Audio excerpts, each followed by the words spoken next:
现在这个房住不炒调控的很严厉。之前呢，有很多专家说我们要买房子，为什么？因为房子是会一直涨的。但是呢，也有非常理性的专家给出了一些中肯的答案。比如说呢，曹德旺就说过，房子本身就是钢筋水泥，它本身就是一文不值，房子会用来住的。所以呢，虽然房价很高，但是未来就会变得一文不值。很多人呢，听到这个回答就会在想一个问题：难道我拥有多套房，未来房子就变得不值钱了吗？那今天呢，就这个问题来跟大家讲一讲，未来拥有多套房的家庭会面临哪些困难。如果呢你有不同的意见，都可以呢在评论区进行留言互动。那首先呢，我们还是要来说一个问题，就是你要知道为什么过去20年房价一直在上涨，主要呢是有4个方面。第一呢，就是房子被强加了金融属性。那房子是用来干什么的？房子是用来住的。那你可以想一想，正是因为宅基地属于村集体，所以它不能够交易。那么不能够交易，房子就只有居住属性。但是呢，城市里面的房子就属于是商品房，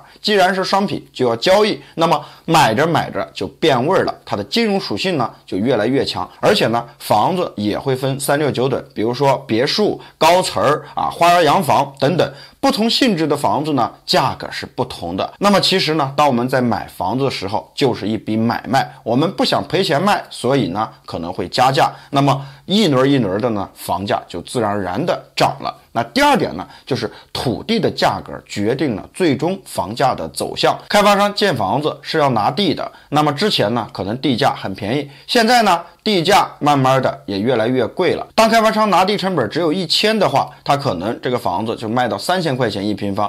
但是当土地的价格到了5000块钱每平方，那么开发商肯定会卖到8000块钱每平方。所以呢，土地价格的上涨也决定了房价的上涨。第3点呢，就是老百姓的需求量比较大。那过去20年呢，我们是不断的是从农村向城市转移，到城市发展，到城市发展呢，就需要在这里定居，那就涉及到呢买房子，并且呢延伸出很多的需求，比如说给老人买房子、孩子结婚、孩子上学等等。总之，需求越来越多，那么在这个房产交易当中，房价就自然而然的上涨了。那第4点呢，可能大家就知道是炒房客和炒房团队的存在。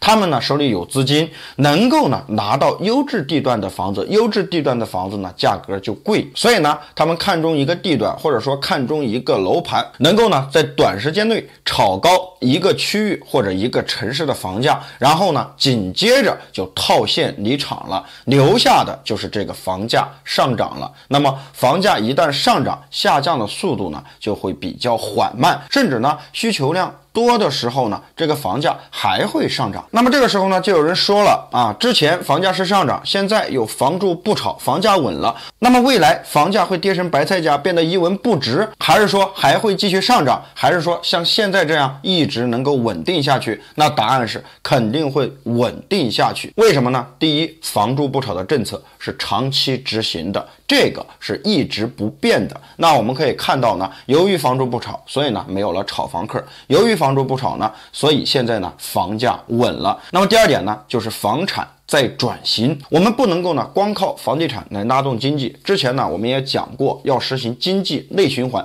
经济内循环的一个源头是什么？就是要消费。那么现在房价这么高，房贷每个月要还，拿什么来消费呢？所以房住不炒就起到了关键的作用，就是要让房价稳，不能够畸形的去发展。第3点呢，就是这个需求量变少了，大部分人呢都拥有房产，甚至呢有很多家庭已经拥有了多套房产。那么拥有多套房产的家庭未来会面临哪些风险呢？或者说我们需要挑战什么呢？主要有以下4个方面。第一个呢，就是资产可能会缩水。那我们知道呢，我们可能没有多少积蓄，但是呢有很多家庭有多套房子，房子就是自己的资产。过去20年，很多人热衷于买房，就是因为房价一直上涨，他觉得呢他的资产在增加。但是现在房住不炒了以后，房子是根据人们的需求来定的，而且呢也是根据位置所决定的。那么现在买房子的人少了，那么这个城市的交易量也就变少了。那结果呢，就是这个城市的房价可能会呢慢慢的下降。房价下降呢，就代表着我们的资产在缩水，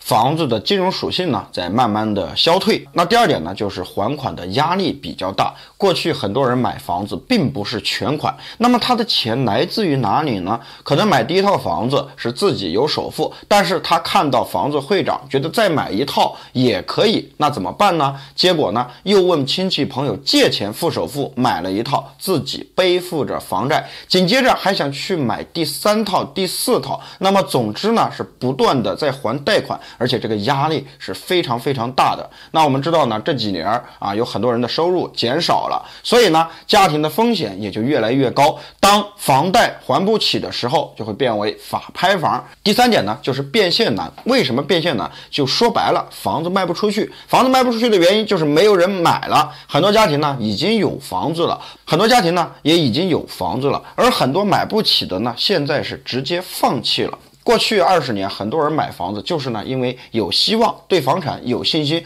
可是现在房价很高，而收入呢增加的比较缓慢，那买不起房，干嘛要让自己增加这么大的压力呢？那直接就选择观望或者不买。这个时候你想去变现的时候就非常非常难。有些3、4线城市的房子呢就是这样，房子一直挂着，但是呢很少有人去问。第4点呢，就是未来可能呢持房成本会增加，房住不炒会一直进行，但是我们不要忘了最重要的一环就是房地产税。那我们之前呢在视频当中跟大家讲过这个房地产税和土地之间的关系，想要房地产可持续健康的发展，那肯定就少不了房地产税。那么房地产税来了，也就意味着拥有多套房的家庭持房的成本会增加。而且呢，你要知道一点，现在房产的逻辑完全变了。我之前就跟大家讲过，2021年是房地产的转折之年，2022年就是房产的定型之年，看来它已经来了。